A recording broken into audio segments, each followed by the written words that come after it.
Assalamualaikum warahmatullahi wabarakatuh. Waalaikumsalam. Innal hamdalillah nahmaduhu wa nasta'inuhu wa nastaghfiruh wa na'udzu billahi min shururi anfusina wa min sayyiati a'malina. May yahdihillahu fala mudilla lahu wa may yudlilhu fala hadiya lahu. Asyhadu an la ilaha illallah wahdahu la syarika lahu wa asyhadu anna sayyidana wa nabiyyana Muhammadan abduhu wa rasuluh. Allahumma shalli ala sayyidina Muhammad wa ala alihi wa sahbihi wa sallim tasliman katsira. Amma ba'du, jamaah salat subuh Masjid As-Sakinah yang dirahmati Allah Subhanahu wa taala. Patut kita bersyukur kehadirat Allah. Pagi hari ini Allah masih membangunkan kita, memberikan kesempatan kepada kita bersama-sama dalam menunaikan sholat subuh berjamaah, berzikir bersama, berdoa bersama. Semoga Allah bagi Allah mencatat kita menjadi hamba-hambanya yang senantiasa mensyukuri atas segala karunia. Amin amin ya rabbal alamin. Bapak Ibu hadirin hadirat yang dirahmati Allah, melanjutkan apa yang saya sampaikan pada kesempatan minggu yang lalu. Ketika memasuki bulan Ramadan, Allah Subhanahu wa taala menyeru kepada kita semua. Ada tiga hal yang terpenting. Yang pertama kata Allah, "Man alladzi yuhibbuna fanuhibbu." Siapa orang yang cinta kepadaku akan aku cintai orang. Yang kedua, "Wa man alladzi yatlubuna fanatlubu." Siapa orang yang mencari aku akan aku cari orang. Dan yang ketiga, "Wa man alladzi yastaghfiruna faghfirhu." Siapa orang yang mau meminta ampun kepada aku, niscaya akan aku ampuni orang itu. Dihormati Ramadan, semuanya semata-mata karena kemuliaan bulan Ramadan. Bapak Ibu hadirin hadirat yang dirahmati Allah, dua yang di depan sudah kami sampaikan. Sekarang yang ketiga, sungguh kita ini sebagai anak Adam, orang yang suka berbuat salah dan orang yang suka berbuat dosa. Namun salah dan dosa itu tidak akan terampunkan oleh Allah jika kita tidak minta ampun kepada-Nya. Ada sebuah kisah di zaman Nabi Musa alaihissalam. Anna rajulan mata ala ahdi Musa alaihissalam. Satu saat ada seorang laki-laki yang meninggal di zamannya Nabi Musa. Fakarihan nasu ghuslahu wa dafnahu li husnihi. Orang-orang ini masyarakat enggan untuk memandikan jenazahnya, mengubur jenazahnya karena saking faseknya orang. Fa'akhadhu rijlahu wa tarahuhu fil mazbah. Bahkan mereka beramai-ramai menarik kakinya, kemudian dimasukkan ke dalam tempat sampah, ke tempat pembuangan. Fa'auhallahu ta'ala ila Musa alaihissalam. Satu saat Allah memberikan wahyu kepada Nabi Musa. Wa qala ya Musa, wahai Musa, mata rajulun fi mahalati fulan. Ada seorang laki-laki yang meninggal di kampung sana. Fil mazbah, meninggal ada di tempat pembuangan air. Wa huwa waliyyun min awliya'i, padahal dia itu adalah satu di antara kekasih. Walam yaksaluhu walam yakumuhu walam yakfamuhu. Mereka semuanya tidak ada yang mau memandikan jenazah, tidak ada yang mau mengkafani jenazahnya, bahkan tidak ada yang mau mengubur jenazahnya. Fadhhab anta fagsilhu waqfanhu wa shalli alaihi waqfanhu. Untuk itu Musa, datangi jenazah, mandikan jenazah, kafani jenazah, sholati, dan kalau sudah kamu kubur jenazah. Faja'a Musa ila tilkal mahbar. Akhirnya Nabi Musa mendatangi tempat yang 'anil mayyit. Nabi Musa begitu sampai di desa itu tanya kepada masyarakat sana. Faqala lahu, mereka semuanya menjawab, mata rajulun fi sifati kada wa kada wa innahu kana fasiqan mu'alinan. Wahai Musa, si fulan yang mati itu adalah sifatnya kayak begini, semua menceritakan tentang kejelekan orang. Bahkan orang itu benar-benar fasik. Mungkin kalau bahasa kita udah jelas Ramadan, kok laku-laku, minum-minuman kayak begitu, mungkin kalau bahasa fasik kan. Akhirnya Nabi Musa tanya, "Faqala aina makana?" Sekarang di mana dia? Fa inna Allah ta'ala auha ilayya li ajli subuh. Allah memerintahkan kepada saya untuk mengurusi dia. Fa'allimuni makanahu. Tolong tunjukkan saya di mana tempatnya. Fadhahabu. Akhirnya mereka semuanya menunjukkan kepada Nabi Musa tentang jenazah. Falamma ra'ahu Musa alaihi salam matruhan fil mazbalah wa akhbarahu an-nas an su'i af'alihi naja Musa rabbah. Begitu Nabi Musa itu melihat dengan mata kepala benar-benar jenazah itu dibuang oleh masyarakat. Bahkan masyarakat itu menceritakan tentang kejelekan orang itu. Akhirnya Nabi Musa sempat tanya, jangan-jangan nanti ini keliru beritanya, bukan orang ini. Masa sih orang semuanya bilang jelek kayak begitu, tapi Allah kok menyuruh saya untuk ngurusin jenazah? Akhirnya Nabi Musa bermunajat kepada Allah. Kata Nabi Musa, Ilahi amartani bidafnihi wa salati alaihi wa qawmuhu yashhaduna alaihi syarran. Wahai Allah, Engkau perintahkan kepada saya untuk mengubur jenazah itu, untuk mensolatinya, tapi kaumnya itu semua menyaksikan kalau dia orang jelek. Fa'anta a'lamu minhum bis-salah wal babil. Sungguh engkau ini yang Maha tahu sebenarnya apa yang terjadi. Ini orang baik atau orang jelek. Fa'auha Allah Ta'ala ini. Akhirnya Allah memberitahu kepada Nabi Musa, ya Musa, shadaqa qaumuhu fima hakau anhu min su'i af'alihi. Benar Musa, apa yang disampaikan oleh kaum itu benar. Orang itu memang benar-benar fasik. Orang itu benar-benar maksiat. Tapi ghayra annahu tasyaffa'a ilayya inda wafati. Ketahuilah, detik-detik orang itu mau meninggal, orang itu rupanya mengadu kepada saya, minta tolong kepada saya.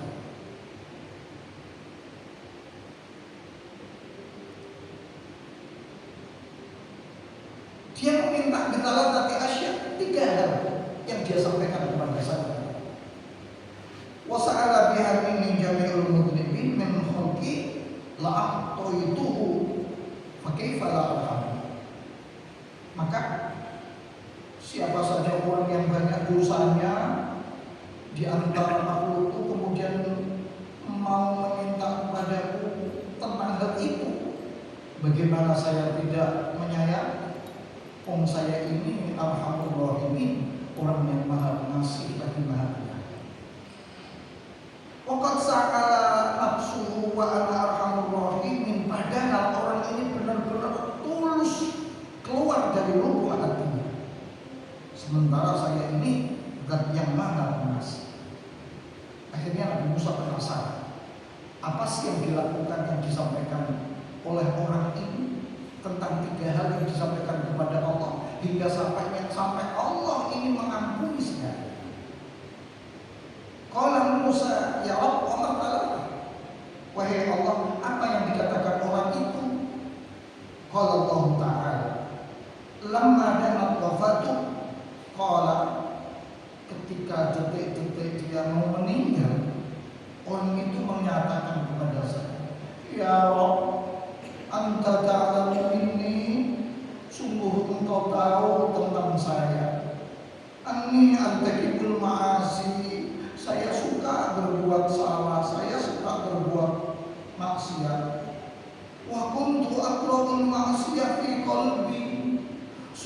ya Allah, sebetulnya dalam hati saya tidak ingin ikut maksiat. Ini rupanya apa yang disampaikan itu diplomatis betul kepada Allah. Ya Allah, Engkau tahu kalau saya ini maksiat, tapi sungguh dalam hati yang paling dalam ini saya sebetulnya tidak kuat, tidak suka maksiat. Lagi ijtama ma'afiyat dalam sholat. Saya bisa seperti ini karena ada 3 hal di sekitar saya, ya Allah. Hatta artakibal maksiat, sehingga saya ini berbuat maksiat. Maka kalau hati maksiat fi qalbi, padahal hati saya ini tidak ingin melakukan maksiat itu. Rupanya kalau bahasa kita rodok-rodok protes sama Allah. Protesnya jangan kalau ini betul beda maksiat begini. Tapi kayak mampu kalau maksiat perkara jenengan itu dados akan tiap tiga niku lho. Akhirnya kupungi kula dados kula niki akhirnya nggih terpincut. Apa awal apa nafsu. Cara dengan kok mboten nyiptakne apa nafsu kula nggih mboten ngantuk kula niki mboten kuat. Apa nafsu kula niki mboten kuat. Warafi kusuk jenengan lho kumpul nek kula kancane niku wae enak. Akhirnya nek kula malah ketularan enak. Wa iblis laknatullah alaih, yang ketika engkau ciptakan iblis. Jadi yo disalahne kula Gusti kula niku anti kula niku mboten kepengin maksiat kok. Tapi jenengan ciptane kanca kula enak nafsu, enak iblis. Wahai talata al-qatni fil maksiat, gara-gara inilah 3 hal inilah akhirnya saya terjerumus ke dalam maksiat. Fa innaka ta'lamu minni ma aqul faghfirli. Engkau tahu kan aku bilang Allah ampuni saya. Kata-kata diplomatis itu. Waktani yang kedua dia mengatakan, ya Rabb innaka ta'lamu bi anni artakibul ma'asi. Wahai Tuhanku, sungguh engkau tahu kalau saya ini berbuat maksiat. Wa kana maqami ma'al fusqa, tempatku ini yang memang bareng sama orang-orang fasik itu pas memang saya ini tukang maksiat. Walakin uhibbu suhbatas sholihin, tapi ya Allah, walaupun saya suka maksiat, tapi saya ini paling senang, paling cinta kepada orang-orang soleh. Wa zuhdahum, mereka-mereka yang zuhd itu saya senang. Wa qala qamu ma'ahum kana ahabbu ilayya minal fasiqin. Andaikan saya dikumpulkan dengan mereka yang soleh-soleh, itu saya lebih senang ya Allah daripada dikumpulkan dengan orang-orang yang fasik.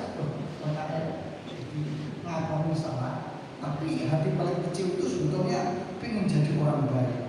Maka sampai-sampai terus anu begini. Watalita ilahi innaka ta'lamu minni anna sholihin kanu ahabbu ilayya minal fasiqin. Ya Allah, ketahuilah saya ini sungguh dalam hati paling dalam saya ini lebih senang dengan orang-orang soleh daripada orang fasik.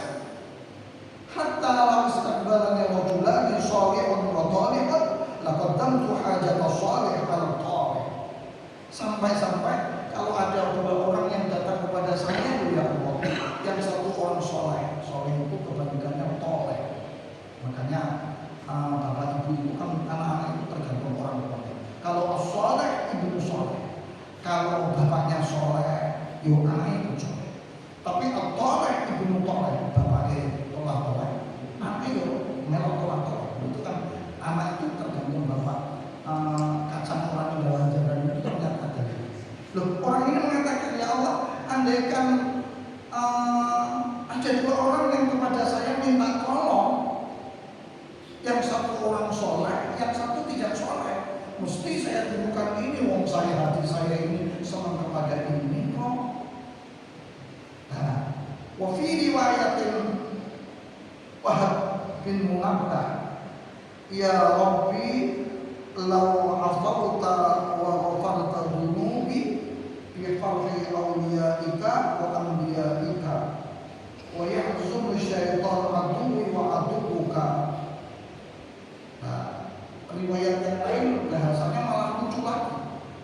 Kalau dia mengatakan ini, wahai Allah, sungguh jika Engkau mengampuni saya dari dosa-dosa saya ini ya Allah, pasti kekasih-Mu dan para nabi itu senang karena dia merasa ada temannya satu saya. Tapi kalau Engkau ini dan yang susah saat itu adalah musuh-Mu dan setan. Jadi Gusti nggih panjenengan kok nyepuro-puro para wali kekasih panjenengan para nabi niku seneng krana tambahan umat nggih kula niki. Tapi nek jenengan lha niku saat niku sing paling mboten seneng nggih Gusti. Niku musuh jenengan sapa setan. Jare setan sialan mesti ngejatane kok bentuk wong malah dilebokne sombong. Niku ngoten Gusti. Lah sing paling lucu lagi walau ada tadi bidunubi yaqra'u syaitan lakwan. Namun jika engkau ini menyiksa saya Gusti, niku sing seneng niku setan. Kali kanca-kancane niku lho keplok. Rasain dulu ya. Niku seneng Gusti. Tapi sing susah niku nabi kali wali panjenengan.